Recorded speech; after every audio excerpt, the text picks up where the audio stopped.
سيدنا شفيعنا مولانا محمد بارك وسلم. صلوا عليه صلاة وسلام عليك يا رسول الله صلى الله عليه وسلم. أعوذ بالله من الشيطان الرجيم. بسم الله الرحمن الرحيم. وإذا جاءتهم آية قالوا لن نؤمن حتى نؤتى مثل ما أوتي رسل الله الله أعلم حيث يجعل رسالته سيصيب الذين أجرموا صغار عند الله وعذاب شديد بما كانوا يمكرون. آمنت بالله صدق اللہ العظیم. اللہ رب العزت جل مجدہ الکریم نے کلام مجید والفرقان حمید کے سورہ انعام کی آیت نمبر 124 میں ارشاد فرمایا وَإِذَا جَاءَتْهُمْ آیَةٌ، اور جب ان کے پاس کوئی نشانی آئے، قالوا لن نؤمن، کہتے ہم ہرگز ایمان نہ لائیں گے، حتی نؤتی مثل ما اوتی رسول اللہ، یا جب تک ہمیں بھی ویسا ہی نہ ملے جیسے اللہ کے رسولوں کو ملا. اللہ اعلم حیث یجعل رسالتہ، اللہ خوب جانتا ہے جہاں اپنی رسالت رکھے. ان قریب سیصیب الذین اجرموا صغار عند اللہ، ان قریب مجرموں کو اللہ کے یہاں ذلت پہنچے گی. وعذاب شدید بما كانوا یمکرون، اور سخت عذاب بدلہ ان کے مکر کا. کنز العرفان نے اس کو یوں بیان کیا، اور جب ان کے پاس کوئی نشانی آئے تو کہتے ہیں کہ ہم ہرگز ایمان نہ لائیں گے جب تک کہ ہمیں بھی ویسا ہی نہ ملے جیسے اللہ کے رسولوں کو دیا گیا. اللہ اسے خوب جانتا ہے جہاں وہ اپنی رسالت رکھے. ان قریب مجرموں کو ان کے مکر و فریب کے بدلے میں اللہ کے یہاں ذلت اور شدید عذاب پہنچے گا. وَإِذَا جَاءَتْهُمْ آیَةٌ، اور جب ان کے پاس کوئی نشانی آئے. اب اس آیت کریمہ کی شان نزول سماعت فرمائیں. ولید بن مغیرہ نے رسول اکرم صلی اللہ علیہ وسلم سے کہا اگر آپ نبوت کا حق ہے، اگر آپ کو نبوت کا حق ہے تو میں آپ سے زیادہ اس کا مستحق ہوں، کیونکہ میں عمر میں بڑا ہوں اور آپ سے زیادہ مالدار ہوں. اس پر یہ آیت کریمہ نازل ہوئی. ایک قول یہ ہے کہ یہ آیت ابو جہل کے بارے میں نازل ہوئی. ابو جہل نے کہا کہ ہم نے عبد مناف کی اولاد سے سرداری میں مزاحمت کی، اور اب وہ کہتے ہیں کہ ہم میں ایک نبی ہے جس کی طرف وحی نازل ہوتی ہے. اللہ کی قسم ہم اس پر ایمان نہ لائیں گے، نہ کبھی اس کی پیروی کریں گے، یہاں تک کہ ہمارے پاس بھی ویسے ہی وحی آئے جیسے اس کے پاس آتی ہے. اب اس سے معلوم ہوا کہ نبوت کا چناؤ اللہ تعالیٰ کی طرف سے ہوتا ہے. اعمال، قومیت یا مال کی وجہ سے نبوت نہیں ملتی. عقیدہ نبوت سے متعلق چند اہم باتیں یاد رکھنے کی ضرورت. اول، سب سے پہلی بات، نبوت کسی نہیں کہ آدمی عبادت و ریاضت کے ذریعے کوشش کر کے اسے حاصل کر سکے، بلکہ محض اللہ تعالیٰ کی عطا ہے کہ جسے چاہتا ہے اسے اپنے فضل سے نبوت عطا فرماتا ہے. ہاں، دیتا اسی کو ہے جسے اس عظیم منصب کے قابل بناتا ہے جو نبوت کا منصب ملنے سے پہلے ہر طرح کے برے اور مذموم اخلاق سے پاک اور اچھے قابل تعریف تمام اخلاق سے مزین ہو کر کے ولایت کے جملے مدارج کہ طے کر چکتا ہے، اور اب اور اپنے نسب و جسم، قول و فعل، حرکات و سکنات میں ہر ایسی بات سے پاک و صاف ہوتا ہے جو باعث نفرت ہو۔ اسے عقل کامل عطا کی جاتی ہے جو اوروں کی عقل سے بدرجہ زائد ہے۔ کسی حکیم اور کسی فلسفی کی عقل اس کے لاکھویں حصے تک نہیں پہنچ سکتی، اور جو اسے کسبی مانے کہ آدمی اپنے کسب و ریاضت سے منصب نبوت تک پہنچ سکتا ہے تو وہ کافر ہے۔ یعنی اللہ رب العزت کی بارگاہ میں کوئی عبادت کرنے سے نبی نہیں بن جاتا، اللہ اسے نبوت نہیں دے دیتا ہے۔ نبوت اسی دیتا ہے جو اللہ رب العزت اس کے قابل بناتا ہے، اور یہ تمام چیزیں جو بیان کی گئی۔ دوسری چیز، جو شخص نبی سے نبوت کا زوال ممکن مانے وہ کافر ہے۔ ایک بار کسی نبی کو نبوت مل گئی، تا زندگی ان سے وہ نبوت زائل نہیں ہو سکتی۔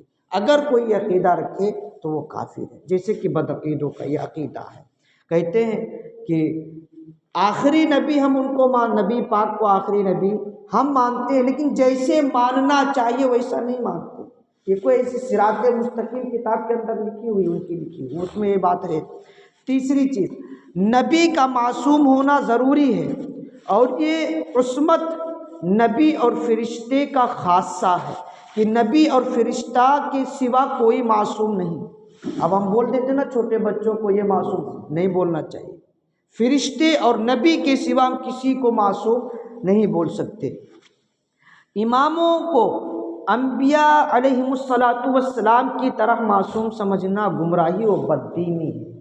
یعنی جیسے میں امام، اب اگر مجھے یہ لوگ گمان کریں نہیں جیسے نبی پاک ہیں ویسے، تو پھر یہ سوچنے والے پر بھی بات، یہ اس کی بددینی و گمراہی ہے۔ ہم انسان ہیں، کبھی بھی کچھ غلطی ہو سکتا ہے، اور معصوم وہی ہوتے جس سے غلطی گمان بھی نہ کی جائے۔ بچوں کو اس لیے معصوم نہیں کہا جا سکتا، ابھی بچے ہیں، ابھی غلطی نہیں، آگے بڑھیں گے تو غلطی کریں گے، کبھی تو غلطی کریں گے، اس لیے ان کو معصوم کہنے سے منع کیا گیا۔ اور انسانوں کو بھی عصمت انبیاء کے یہ معنی ہے کہ ان کے لیے اللہ تعالیٰ کی طرف سے حفاظت کا وعدہ ہو چکا ہے، جس کے سبب ان سے گناہ کا صادر ہونا شرعاً محال ہے، جبکہ ائمہ اکابر اولیاء کے لیے اللہ تعالیٰ کی طرف سے حفاظت کا کوئی وعدہ نہیں۔ ہاں، اللہ عز و جل انہیں محفوظ رکھتا ہے کہ ان سے گناہ ہوتا نہیں، اور اگر ہو جائے تو شرعاً یہ بھی محال بھی نہیں۔ گناہ تو نہ کریں، لیکن اگر ہو جائے تو کوئی ویسی بات نہیں، گناہ تو ہوگا ہی ہوگا۔ چوتھی بات، انبیاء علیہم السلام شرک و کفر اور ہر ایسے کام سے جو لوگوں کے لیے باعث نفرت ہو، جیسے جھوٹ، خیانت اور جہل وغیرہ مذموم صفات سے، نیز ایسے افعال سے جو وجاہت اور مروت کے خلاف ہیں، نبوت سے پہلے اور نبوت کے بعد بالاجماع معصوم ہیں، اور کبیرہ گناہوں سے بھی مطلقاً معصوم ہیں۔ اور حق یہ ہے کہ جان بوجھ کر صغیرہ گناہ کرنے سے بھی نبوت سے پہلے اور نبوت کے بعد بھی معصوم ہے۔ یہ نبیوں کی شان ہوتی ہے، نہ تو نبوت سے پہلے وہ گناہ ان سے صادر ہوتا ہے، نہ نبوت کے بعد ان سے گناہ صادر ہوتا ہے، یہ نبی ہوتے ہیں۔ اب اس کے بارے میں زیادہ معلومات کرنے کے لیے علامہ امجد علی رحمۃ اللہ تعالیٰ علیہ کی کتاب بہار شریعت کی جلد اول حصہ، اس میں یہ بیان کیا گیا۔ آگے، اللہ اعلم حیث یجعل رسالت، اللہ تعالیٰ خوب جانتا ہے جہاں اپنی رسالت رکھے، یعنی اللہ تعالیٰ بہتر جانتا ہے کہ رسالت کا مستحق کون ہے، اسے یہ شرف عظیم عطا فرمائے، اور اسے بھی خوب جانتا ہے جو اس کا مستحق نہیں۔ اور اے کفار مکہ، تم اس لائق ہی نہیں کہ تمہیں نبوت جیسے عظیم مرتبہ سے نوازا جائے، اور نہ ہی نبوت کا مطالبہ کرنے پر ملتی ہے، خصوصاً وہ شخص کی جو حسد، دھوکہ، بدعہدی وغیرہ برے افعال اور گھٹیا اوصاف میں مبتلا ہو، نبوت جیسے منصب عالی کے لائق کیسے ہو سکتا ہے؟ یہ ابو جہل اور یہ ولید بن مغیرہ نے جو کہا تھا کہ ہم بھی نبی ہوتے تو ان کی سوچ کیسی ہے؟ تو اللہ رب العزت نے فرمایا کہ جس کے اندر یہ تمام دھوکے دڑی جیسے چیزیں موجود اسے نبی بنا سکتا کبھی نہیں بن سکتا۔ اب حضور سے اور حضور صلی اللہ علیہ وسلم سے ان حضور کے صحابہ کی کیا شان ہے، تھوڑی ایک حدیث روایت کے ذریعے آپ سمجھیں۔ حضرت عبداللہ بن مسعود رضی اللہ تعالی عنہ فرماتے ہیں اللہ تعالیٰ نے بندوں کے دلوں میں نظر فرمائی تو سب کے دلوں سے بہتر محمد الرسول اللہ صلی اللہ علیہ وسلم کے دل کو پایا تو انہیں اپنے لیے چن لیا اور اپنی رسالت کے ساتھ انہیں مبعوث فرمایا۔ آگے فرماتے ہیں نبی پاک صلی اللہ علیہ وسلم کے دل کے بعد بندوں کے دلوں میں نظر فرمائی تو ان کے صحابہ رضی اللہ تعالی عنہم کے دلوں کو دیگر لوگوں کے یعنی دوسرے لوگوں کے دلوں سے بہتر پایا تو انہیں اپنے نبی کا وزیر بنا دیا۔ یہ لوگ ان کے دین کی حمایت میں جنگ کرتے ہیں، پس جس چیز کو مسلمان اچھا سمجھے تو وہ اللہ عز و جل کے نزدیک بھی اچھا ہے، اور جسے مسلمان برا سمجھیں تو وہ اللہ عز و جل کے نزدیک بھی بری چیز ہے۔